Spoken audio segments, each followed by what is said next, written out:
So spirituality is a funny thing because there's so much positive to choosing to live a more spiritual path. And what I mean by that is a spiritual path to me is just that you are choosing to view life as more than maybe what it seems.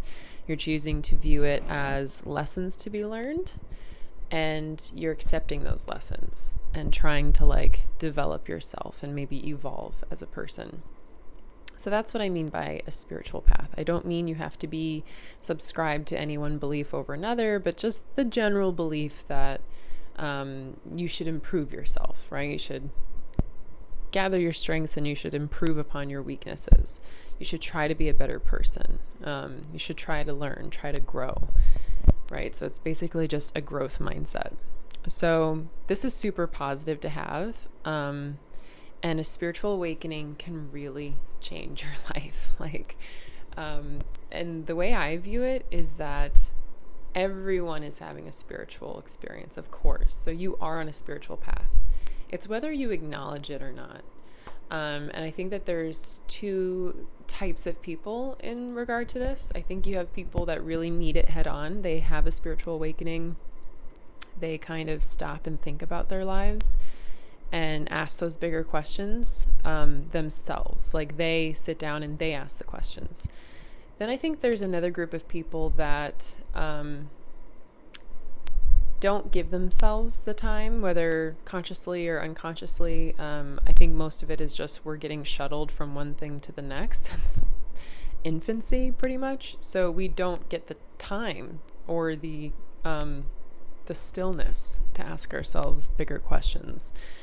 Like, what is life? What is happiness? What makes us happy? Who are we? What do we enjoy? What do we actually want to do?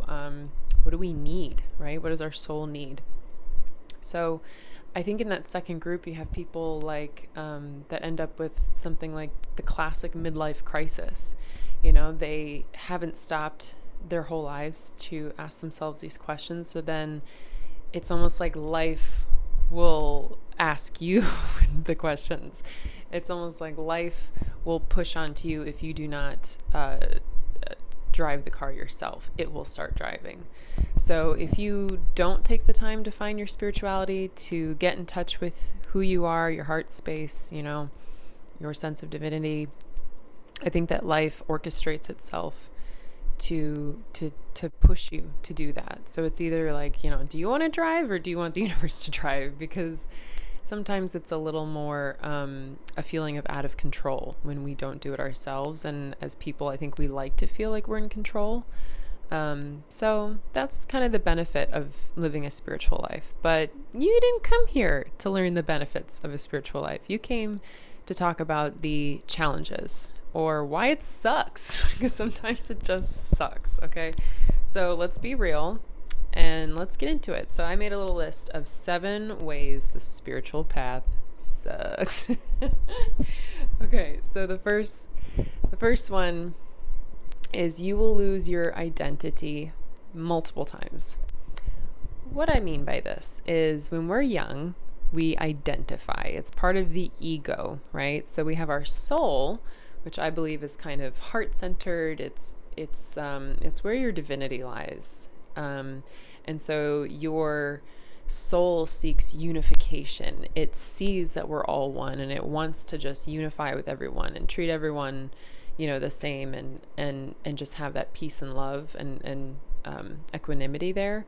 But then so your soul is boundless, right? That's your connection to spirit. So your soul doesn't really have an identity besides peace and love. But your mind, the headspace, when you come here, I think when you incarnate here, you can't just be your soulless, boundless self all the time. You can't come here already like in a state of nirvana, because what's the point? It's like playing a game if you don't care about the game at all. You know, it's just, you're not going to get anything from it. So I think we purposely come here and then we have to individuate. So our ego has to construct a separateness to like, I don't know, get through life, to experience it the way it was, you know, our lessons the way we were meant to. So that's where the ego comes in. So soul wants to unify, ego wants to separate. A young baby and a toddler, they love saying no to their parents once they learn it, because they realize, I'm an individual. Like, this is me and that's you, and I can say no, or I can say I want that, or yes. So they start, they're very selfish, right? A toddler is very, very selfish, because that's what they're learning. They're here, they're awakening to who they are, and they're learning to individuate. So pro tip, I'm a mom, let them be as independent as possible, safely. I have a baby, and she loves to do things independently. She appreciates help when she wants it, but she wants to try things herself. So, and I know where she's at. I know her stage of development, so I encourage it, right? So with this ego separateness that we have to kind of experience, we want to identify. And that's when you see kids and teenagers and even adults go through many, many phases. They try on different hats. They want to know, like, am I the punk rock girl, or am I the ballet dancer, or, am I the guy that brings the beers to the party, or am I a party guy? Am I a bro? Am I a club rat? So I don't know, am I the smart one, the pretty one? There's all kinds of ways that you can identify as a kid. Maybe you were the good kid, the studious one, the one that got the gold stars. And maybe you're, as an adult, realizing, who am I trying to prove anything to? Besides myself. So you might go through many identity crises. And, again, looking at two types of people, you can have person A, maybe their classic college years, they're starting to question things, and they're having a spiritual awakening, and they're saying, maybe I danced my whole life, but maybe that's not who I am. Maybe I want to be a scientist instead, or maybe I want to be a blah, blah, blah, I don't know, a writer. And then you have option B, maybe they don't give themselves time to ask any deeper questions to get to know themselves. And then they end up, like, later in life, after they're already in a job and in a marriage and going through these milestones, maybe they're realizing, like, wait a minute, this job isn't me, and this relationship, I don't even see myself in it. And my kids don't even know who I really am, because I don't really even know who I am.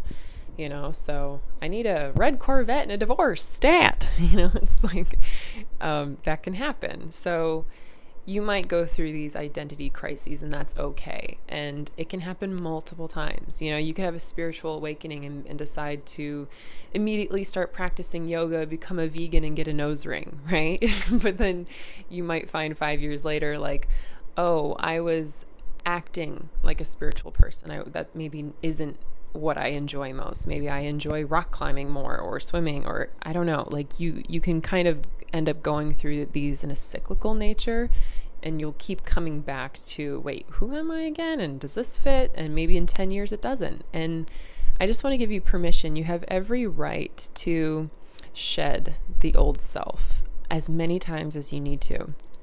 And what's important here, or what can be really challenging, is that you have friends and family going, you've changed. You're not who you once were. And it's like, yeah, that's the point. It's okay. As long as you're changing in a healthy way, I don't see anything wrong with that. So be you. Okay, which brings me to number 2. You will lose friends. I'm so sorry to tell you this, but whether you have a spiritual awakening or not, you're probably going to drift apart from some friends. But what a lot of people experience, what I have and friends of mine and family of mine have experienced, is that it could happen really suddenly. Like I said, you can have this identity crisis, this spiritual awakening, and you might have to cut people out of your life like a cancer. You might be the party guy, the bro, and and maybe your friends are holding you back, keeping you in a space that you no longer want to be in. So it's just, it's part of life. As you grow, you might not be as relatable to the friends you once had, and that's okay. Keep growing. It reminds me of my first boyfriend. I really, really, really cared about, really loved. He was there for my kind of spiritual awakening, and that was in college. And I in one day saw a vegan presentation, and I came home, and as hard as it was, it took so much unpacking and unprogramming for me, but I knew ultimately that I wanted to be a vegan. And we both bonded over being like Irish Italians from New York. And when I told him I wanted to be vegan, he just didn't know how to deal with that. Like, he was very sweet. He's such a loving person. I really do. I love him, like his soul. I love him. So sending him all the positive love and energy, but he just could not wrap his brain around, he wanted to marry me. We wanted to get married. So he's like, wait a minute, you're not going to cook sausage and peppers, and we're not going to, I don't know, go to a baseball game and have a hot dog. Like, how does this, I don't know how to deal with this. So, and that wasn't what ultimately ended the relationship, but it was a part of it, feeling like you're growing and maybe someone else wants to stay in a different space. So that brings me to I don't even know which one it is, but the next one, which is your relationship will be challenged. This is a really, really big one. If you have a significant other, if you're married, and you go through a spiritual awakening, you best believe it's going to affect your relationship. Because if it doesn't, that means that you don't have an honest relationship, right? And you need to be communicative, and you need to share who you really are with your person. So if you are going through something major, if you have these revelations, your partner needs to know about it. And even if you don't tell them, you're going to start changing and they're going to notice. So this will either, in my experience, push you together, maybe with some hardship. You might have to have some serious discussions and overcome things together, but it will either push you closer together, or it will eventually, if you're really being honest with yourself, break you apart. And again, permission to explore this as a couple, because if you don't, you're not giving yourself the chance to have the best relationship in the world. Why would you want to stay in a stagnant relationship? Why would you, want to stop growing with that person? So it can be scary to bring, these revelations to your significant other and say, I'm changing, and it's scary, but will you meet me there? It's really powerful. So even if you're afraid, even if you love this person, give yourself the chance to reach the next level together, because I promise you, if you do, you'll be so rewarded. My husband and I have gone through so many personal revelations and changes together. I met him when I was 20, about to be 21, and he was 24, about to be 25. So, think of that time frame. You change so much in your early 20s and mid 20s. So we've just gone through the people we laugh when we look back, and we love to look back at old pictures or just think of old memories, because you remember the mindset you had. And we were two completely different people. And now we feel like we've kind of uncovered who we really are, and we've done that together. So there's a bond there that just can't be replicated. It can't be broken. There's nothing him or I could do that would break that. And it builds trust, because you have such an open level of communication.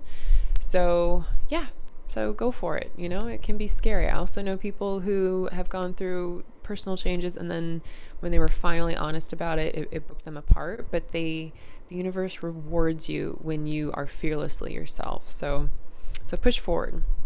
Okay. So this is a really more of a sucky one. So you will start to see the higher road in every situation, and it will be exhausting. I don't know, when you start to work on yourself and you start to try and be a better person, you see situations with a different perspective. Maybe you get in a fight with your friend, and maybe the old you would have just been like, well, I'm done with her, and I'm going to wait for her to call me and apologize. But then maybe the new you is like, well, maybe she did something to upset me, but I'm practicing empathy, and I can really see where she was coming from, and I understand her, so I can't really be mad at her. So maybe I will reach out. Maybe even though she did something wrong to me, I'm going to reach out because I understand her. Maybe I can help her get through this. And so you end up um, taking that higher road, all the time. But what sucks is when you don't want to take the higher road. It's hard. It reminds me of like Mr. Miyagi in The Karate Kid, how in the audience, you're watching it and maybe these, I don't know, these punk kids, I think it was like men his age. So these like, I don't know, mean guys his age were like picking on him. And like the Karate Kid was just like, whoop their ass, man. Like, come on, show them that they're poking the eye of a beast, like just whip them up, man, whip them into shape. But Mr. Miyagi knows like it's pointless, that would just be a display for ego, and it's not going to actually, there's no situation right now that needs violence, and so he just chooses to take the higher road. But there's always those moments where you just don't want to take the higher road. You want to be your most immature, petty self. And what I would say to this is you could write, you could journal and get that pettiness out, but you need, or vocalize it to somebody, meditate, pray, whatever, talk about it. But just give yourself some space to get those feelings out, because just because the higher road doesn't mean you feel like you want to take it. And feelings are what stay in the body. So, get those feelings out. But yeah, it can suck. Okay. The next one that comes from that is you won't be able to stay mad at people. You might still have to cut people out of your life, but you won't be able to stay mad at them because you understand them. You can't have a spiritual awakening and not become a more empathetic, less judgmental person. It's just part of the territory when you really work on yourself. So, you can't be mad at people. I've actually had people like really hurt me in this last season of life. But I understand them so well that, I can't be mad. Like, I can't be mad. The old me would have been like, you're out of my life forever and I hate you and whatever. But now it's like, I just kind of meet them with, compassion because I understand them. And yeah, you kind of, what's frustrating is you can feel like you're putting yourself last all the time in your relationships. Like you're putting their feelings over yours. But really, if you're practicing forgiveness and acceptance, then you're winning in the end because you're not holding on to anger. But the big thing is you can't hold on to anger. So even if you want to take that higher road, like, I don't know, do whatever you got to do to get those feelings out, because that's really important. Okay, the next one is, I don't know, the next one's a hard one because there's not necessarily an easy fix to it. And it is that you may become really selective about your career path. And it could even change your career path entirely, right? So you have a spiritual awakening and you start to see the world as a more connected place, and you start to realize like the effect your actions have. And now you're thinking, ooh, do I want to work for this, I don't know, political party, or do I want to work for, this gas company that's making the ocean just, do I want to work for BP and have oil spilled ducklings that need to be like bathed? It's just, when you get into the ethics of jobs, it can be very, very difficult, because I completely understand that you need to survive, that people need to work and to make a living in this world. But at the same time, if you're an ethical person, like, how can you contribute to something that's not good for you, others, or the environment, right? So what I would say to this is take your time, and you don't have to quit tomorrow, but take your time and figure out your path out of it. I know bankers that are really unhappy because they know that they're not like contributing to the greater good and making people's lives better. And I know they feel trapped, and there's always a way out. There's always a way out, but you have to plan for it. When I was going to college, I was pre-med. But every year that went by, I just got more and more disconnected from what it was that I wanted to do, because the curriculum, kept you disconnected, kept you distracted. And so at some point, I just realized like this is so not me. And as much as I wanted to be a doctor to help people, and as much as I've been conditioned that now I've identified as a doctor, right? So we're going back to identity crises. Like, it took a lot of letting go of very egoic things to realize that I was not in alignment with what I wanted to do. And I had to let go of that identity. I had to let go of that career path, and I had to find something else. And it doesn't mean that I'm now getting, I'm not getting the salary that I would have had as a doctor, but that's okay because life is not about how much you make, right? It's about, yes, surviving and getting your needs met, but it's also about alignment with your soul and with others, and your actions meaning something in this world. So if your career suddenly looks very different to you after a spiritual awakening, just take your time, take a breath. There's always a way out. You don't have to sink with the ship. You know what I mean? You can find your way out of it. It's just going to take some maybe ingenuity, some planning, but you can change your career. You can change where you live. The same thing. You might look around your town and go, this doesn't belong to me anymore. This isn't me. Or you might be in a big, loud city and be like, ooh, I loved the city as a kid, but now it's like a concrete prison. Like, I want to get the hell out of here. So with all of these changes, it can feel like you want to change your life all at once. Maybe you want to dump your girlfriend, move out of the city, quit your job, and like just live as an elf in the wilderness. But you can totally do that. But if that's overwhelming to you and doesn't give you energy, if it's like really stressing you out, just realize, like, take your time. You can piece the life together that you want, that reflects you over time. Okay. And that brings me to my last one, which is a really good one. You will inevitably fall into an ego trap. Okay, so what is an ego trap? An ego trap is when you think that you're overcoming your ego and letting it go, but really your ego is sneakily still controlling things. So like, for example, going back to the girl that has a spiritual awakening and wants to be a spiritual guru and practice yoga and, only wear athleisure or caftans all the time and get a nose ring. Maybe she then thinks that she's better than other people because she's now this spiritual guru, right? Well, what is that when you think you're better than other people? That's just ego. You're as egoic as you were before, but it's almost even worse now because now it's subconscious, right? Or unconscious, like you're not even aware of it. So just be aware that life is not linear. Like, you don't just like take these steps up and let past lessons die. Like, these lessons come around and around and around. Like, life is cyclical.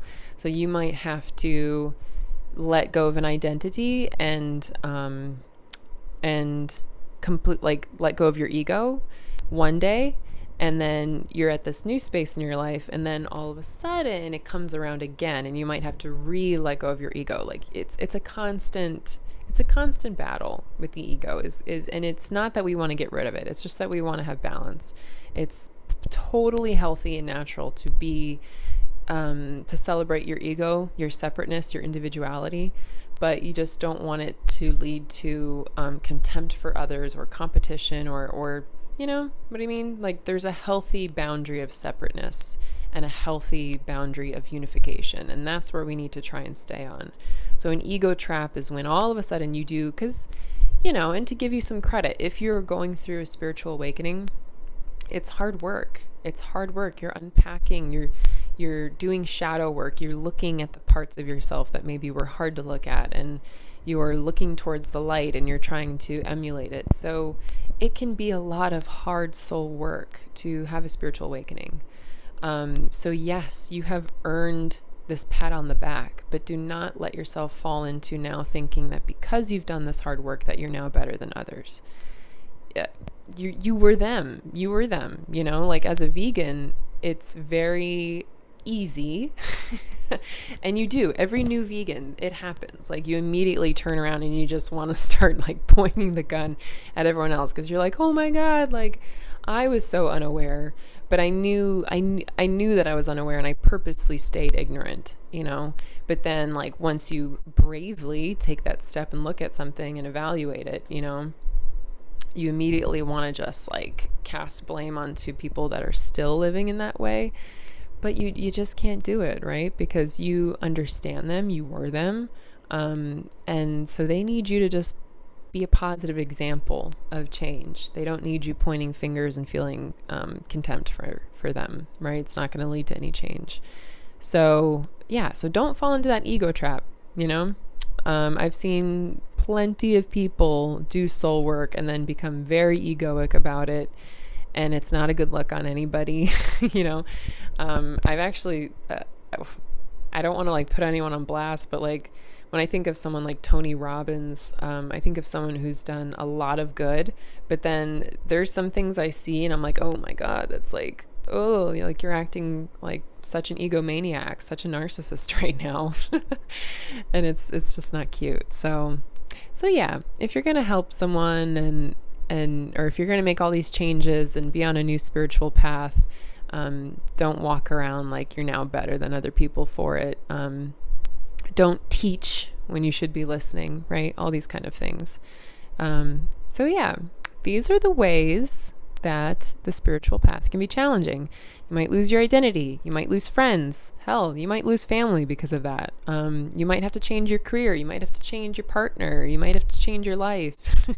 You might have to, I don't know, stop being such a consumerist, or maybe, you became egoic about being a minimalist and now, maybe become a maximalist because you're letting go of that identity too. So just don't fall into these ego traps. Just keep going. And I will see you the next time. Thank you so much. This was, in fact, my first video on YouTube. So if you liked it, give it a like. What? I don't know, subscribe. I'm really awkward about asking for things, but I'm trying to work on that. So subscribe, like, ring the bell, whatever they gotta do to keep seeing me. But I just want to participate. I want to have conversations. I want to find my tribe. I want to, discuss what's on my heart. And yeah, so I like it. All right, happy day to everyone. I'm really bad at goodbyes. Goodbye. Hello and welcome to my YouTube channel. Oh, welcome to my YouTube channel. We're doing this. What do I do with my microphone? I'm just holding my microphone. I don't know. That's just awkward. That's just like not cool. You know what I mean? So I'm just gonna hold it. Okay. And we're off topic. I haven't even begun and we're off topic. There it is now. I've just dropped it again. Big old F-bomb. Can you swear on YouTube? Pretty sure you can. Pretty sure I don't know. Pretty sure I don't know. Because now I'm trying to remember hearing swear. Okay.